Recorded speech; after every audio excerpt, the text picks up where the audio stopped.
워낙 서울 집값, 특히 한강벨트 집값이 누가 봐도 비정상이었고 네.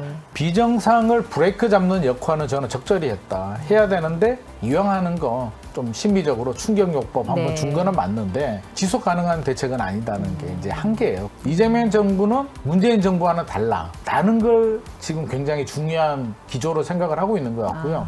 여러분 안녕하세요. 경제한방입니다. 627 부동산 대책이 나온 지 열흘이 조금 지났습니다. 지금 부동산 시장 난리 났다. 이런 얘기도 들리고 집값이 조금씩 잡혀가는 것 같은데 하는 소식도 들리고요. 상황 진단해 보겠습니다. 김인만 부동산 경제연구소장 함께하겠습니다. 네, 소장님 어서 오세요. 안녕하세요. 네, 날씨 이렇게 더운데 부동산 시장도 여전히 뜨거워요? 날씨는 너무 뜨거운데요. 부동산은 약간 가을 같은 느낌? 약간 찬바람이 이제 불기 시작했습니다. 그래요? 627 대책에 저는 효과가 지금은 좀 나오고 있다. 현장에 가보게 되면 분위기가 많이 달라진 것 같습니다. 완전히 627 전과 후가 그래요? 여름과 초겨울 정도? 진짜요? 그 정도로 지금 많이 달라지고 있는 것 같습니다. 그러니까 우리가 그동안 부동산 대책이 나올 때는 무슨 LTV, 네. 그죠? DTI 이런 어떤 비율을 규제하는 그런 대책이었는데 이번에 아예 그냥 딱 6억 이렇게 가격으로 잘라버리는 대책은 거의 처음 아니었나요? 그래서 이게 신선한 충격을 주는 것 같습니다. 그냥 기존 패턴대로 했으면 그냥 LTV 또 뭐 40%, 50% 뭐 그렇지라고 하는데 6억이라는 숫자는 처음 봤거든요. 그냥 한 개를 6억으로 딱 잘라버렸기 그렇죠. 때문에 예. 와 이건 뭐지? 라는 느낌이 들었고 실제로는 6억이 굉장히 큰 돈이거든요. 그럼요. 대출 6억을 받으려면은요. 우리 DSR이라고 적용이 되잖아요. 소득 대비. DSR 되려면 6억 정도 빌리려면요. 연봉이 한 1억 이상 나와야 됩니다. 그러니까 실질적으로 우리 서민들이 6억 대출을 받기도 어려운데 6억이라고 커트라인을 딱 자르니까 심리적인 충격이 우와 6억 이상은 못 받는 거야? 어떻게 그렇죠. 되는 거야? 라는 충격에 빠지게 되면서 이번 대책의 효과 심리적인 효과는 극대화한 것 같습니다. 그러니까 부동산 시장도 사실 심리 싸움이잖아요. 일단 그렇죠. 불을 끈 건 확실하다. 급한 불은 껐다? 그러니까 완전히 뭐 이게 진화가 됐다라는 게 아니라 네. 확산되는 거는 일단 막았다. 사실 저는 대출 규제는 한시적인 규제로 생각을 하고 있기 때문에 사실 그 대출을 계속 그렇게 막아둘 수는 없잖아요. 정부의 의지는 계속 막겠다는 입장인데요. 우리 시장은 다 적응을 하거든요. 이게 하늘이 무너지면 솟아날 구멍을 찾듯이 네. 지금은 굉장히 큰 충격처럼 다가오지만 사실 한 달만 지나게 되면 그래, 6억 뭐 그럴 수 있지라는 그렇죠. 생각이 들고요. 이번에도 이제 또 하나의 충격이 보통 한 5일 정도 유효기간을 줬는데 이번에는 금요일 발표하고 토요일부터 적용할래 라고 하니까 토요일 은행 문도 안 여는데. 근데 어떻게 보면 그러니까 내 집 마련 계획이라는 거는 우리가 굉장히 시차를 두고 오랫동안 준비를 하잖아요. 네네, 그렇습니다. 근데 갑자기 내일 이렇게 바꿔버리면 이렇게 사람을 심리적인 멘붕 상태로 몰아가는 정책은 저는 그렇게 바람직하지는 않다고 보거든요. 그런데 일단 이번에는 워낙 급했어요. 워낙 서울 집값, 특히 한강벨트 집값이 뭐 제가 봐도 이거는 제정신이 아니었던 것 같습니다. 계좌번호 달라 그러면 그 자리에서 3억 5억씩 강남 쪽은 집값을 올리고 마포 성동구는 일주일에 5천만 원씩 올라갔거든요. 그러니까 누가 봐도 비정상이었고 네. 비정상을 브레이크 잡는 역할은 저는 적절히 했다. 해야 되는데 이왕하는 거 좀 심리적으로 충격요법 한번 네. 준 거는 맞는데 제가 말씀드렸듯이 이게 지속 가능한 대책은 아니다는 게 이제 한계예요. 그래서 짧으면 3개월, 길면은 6개월. 전문가들 사이에서 1개월로 보시는 분들도 있습니다. 1개월 지나면 적응할 거야. 아니야, 추석까지 갈 거야. 아니야, 연말까지 갈 거야. 의견이 분분한데 그래서 아마 후속 대책에 많은 분들이 관심을 가지고 있고요. 이번에 627 대책의 유효기간은 길어도 6개월이다라고 저는 생각을 하고 있습니다. 가장 중요한 포인트는 그거 같아요. 여기서 집값이 과연 떨어질 것이냐 아니면 그렇죠. 잠시 그냥 쉬어가는 분위기 정도냐 일시적인 조정일 것이냐 어떻게 보세요? 전제 조건이 있습니다. 627 대책만 나오느냐, 후속 대책이 뭐가 나오느냐에 따라서 완전히 판이 달라질 수도 있는 부분이고요. 627 대책 하나만 본다면 저는 제한적이다, 한시적이라고 보는데 이재명 대통령께서 이게 심리를 공부를 하셨는지 심리를 잘 하시는 것 같아요. 맛보기라면서요 이번 거는. 그러니까요. 그럼 본 메뉴는 뭐냐고요? 그러니까 기자회견 때 맛보기라고 했단 말이에요. 그러니까 사람들이 맛보기? 그러면은 본 메뉴는 뭐야?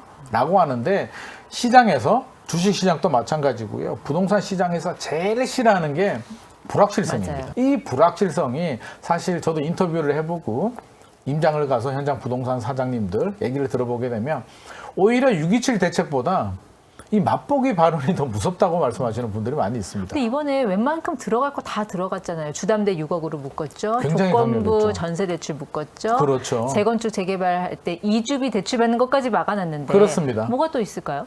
그러니까요. 6.27 대책 내용도 사실은 굉장히 좀 파격적이기도 하고 생활안정자금도 1억으로 묶어버렸고요.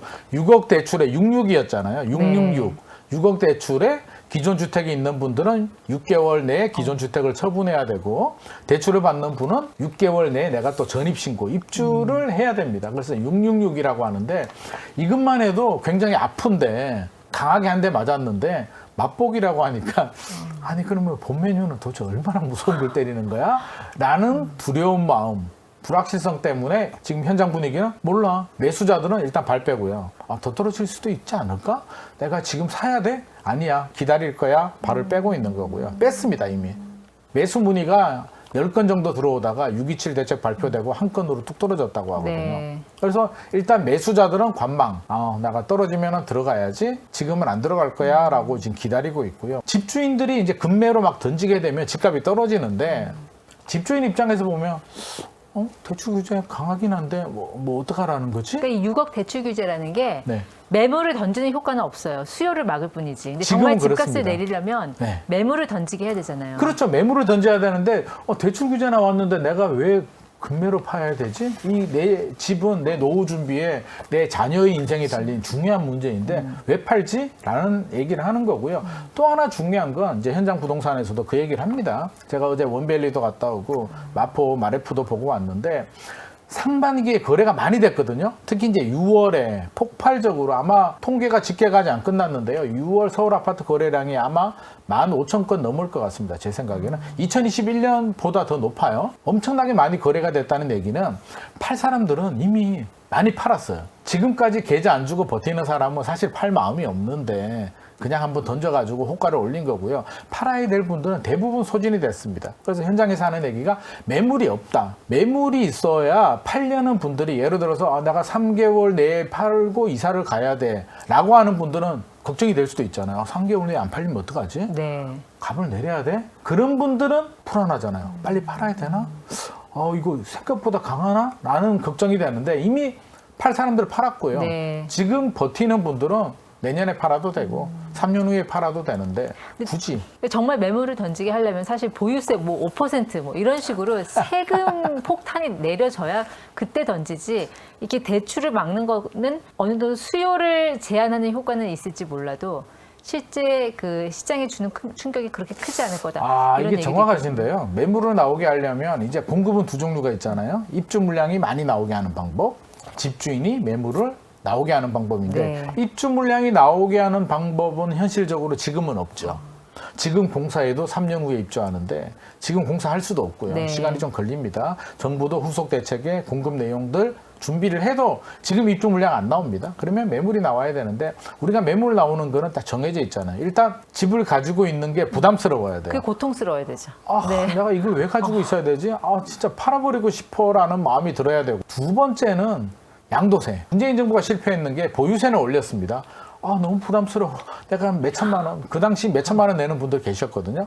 팔고 싶은데 팔려고 하니까 양도세도 중과세 해가지고요. 최고 세율이 3주택 이상 가지신 분들은 82.5%까지 갔거든요. 앞뒤를 다 막아놨군요. 네. 예. 그래서 그때 많은 세무사님들이 말씀하시는 게 그 당시 양도세만 내려줘서도 매물이 많이 나오면서 집값이 오히려 떨어졌는데 이 두 가지를 다 올리다 보니까 매물 잠김 현상이 생긴 거고요. 그럼 그걸 반면교사로 해서 이번 추가 대책에 그 나오면 방안이 좋은데 포함될 수 있을까요? 안 나올 것 같습니다. 왜냐하면 세금 규제 안 한다고 했거든요. 일단은 이런 마인드가 굉장히 강합니다. 이재명 정부는 문재인 정부와는 달라라는 걸 지금 굉장히 중요한 기조로 생각을 하고 있는 것 같고요. 문재인 정부는 세금으로 실패했기 때문에 우리는 세금을 안 해. 그래서 지금 금융이 나온 거거든요. 예. 금융 대출 규제를 하고 있는데 지금 종부세 올리고 양도세 내리는 건 사실 현재 기조는 맞지 않습니다. 앞으로 대출 규제 하고 했는데 답이 없어. 라고 한다면 진성준 정책위원장도 세금 규제를 해야 된다라고 얘기를 하는데 네. 지금의 기류를 보게 되면 세금 규제는 일단 마지막에 마지막 단계고 아직은 그 단계는 아니다. 그러면 현실적으로 뭐가 있을 걸로 보세요? 추가 대책이라고 추가 하면. 대책이 네. 지금 굉장히 중요하다고 제가 말씀드렸는데 아마 7, 8월 중에 나올 것 같은데요. 지금 나오는 내용을 보게 되면 포커스는 전세입니다. 왜냐하면 분석을 좀 했나 봐요. 문재인 정부 때 집값이 왜 그렇게 올랐을까를 네. 분석하니 앞서서 이제 세금 규제 잘못한 부분이 있고요. 두 번째는 서민 주거 안정을 위해서 전세 대출을 많이 풀어줬습니다. 그러다 보니까 전세 가격이 올라가면서 매매 가격을 밀어 올린 거죠. 그래서 지금 또 전세 가격이 올라갈 가능성이 높거든요. 지금 네. 대출 규제 하잖아요. 6억까지 대출에 여러 가지 대출 규제하게 되면 집을 사려는 분들이 이제 고민할 거잖아요. 6억 대출도 막혔죠. 6개월 내 처분도 해야 되죠. 또 뭐 6개월 내 입주도 해야 되죠. 여러 가지가 복잡하니까 이것도 답이 안 나오고 저것도 답이 안 나오면 할 수 있는 방법은 그냥 전세로 전세 전환하는 거. 예. 전세 수요가 늘어나고요. 네. 이번에도 거주 의무가 적용이 됐잖아요. 전세 매물은 줄어듭니다.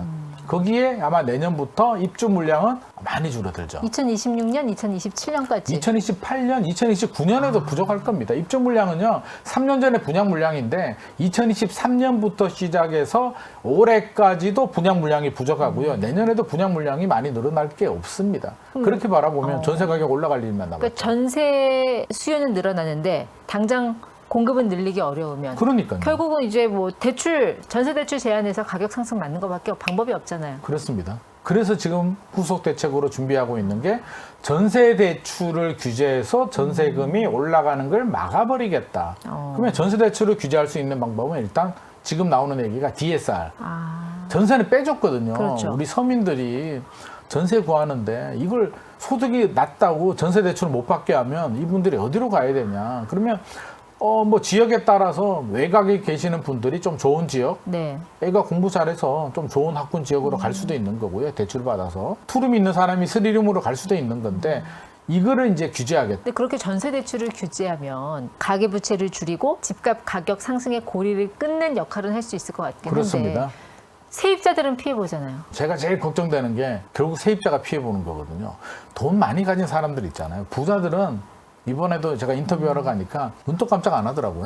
아니 6억 대출 안 받으면 되고 집주인들도 우리는 어차피 뭐 6억 7억 대출 상관없어 라는 반응들이 많은데 서민들은요 1,000만 원만 규제해도 굉장히 치명적이거든요.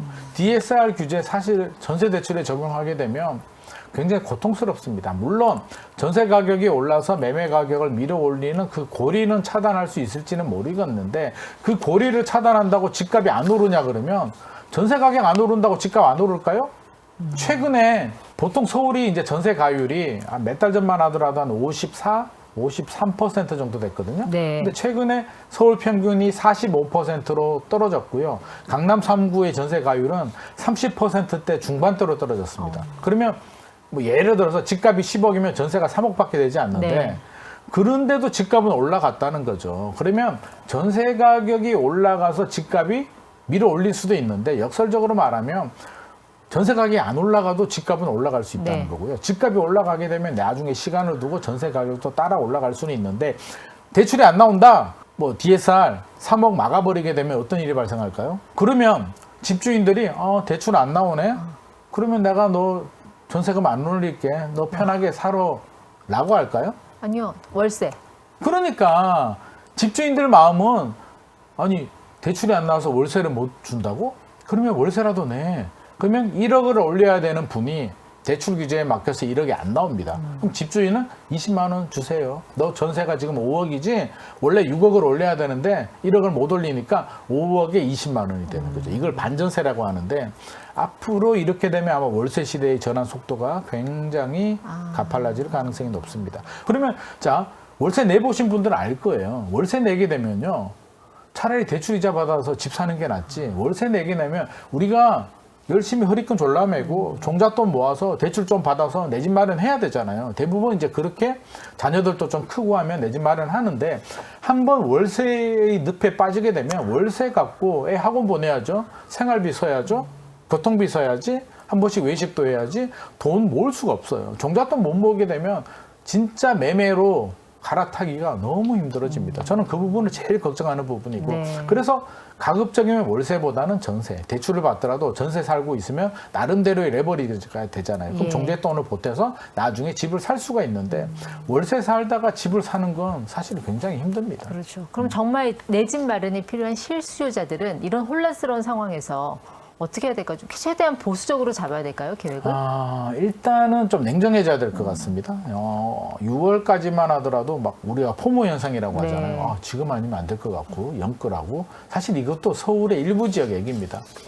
뭐 부산이나 다른 지역에서 이야기 들어보게 되면 제가 최근에 부산도 다녀왔는데 전혀 공감을 못 하겠답니다. 이게 무슨 소리인지 뉴스도 안 보고 싶다. 자꾸 우리 동네와는 전혀 다른 얘기, 뭐 불장이다, 영끌이다 얘기를 하는 게 전혀 공감이 안 된다라고 얘기를 합니다. 그러면 지역별로 편차가 굉장히 큰데 네. 서울 일부 지역입니다만 이제는 일단 멈췄다. 브레이크가 잡혔다. 상승에 대한 브레이크가 잡혔다는 얘기는 급하게 서두를 필요는 예. 없겠다. 저는 3개월에서 6개월을 보고 있기 때문에 냉정하게 생각은 하되 가치관에 따라 다르죠. 나는 집값이 더 떨어질 것 같아. 아무리 봐도 나는 폭락할 것 같아라고 생각하시는 분들은 뭐 기다리셔야 될 것 같고요. 네. 그렇지 않은 분들이라면 저는 이 기회에 차라리 내 집 마련하는 것도 괜찮겠다. 계좌 주세요.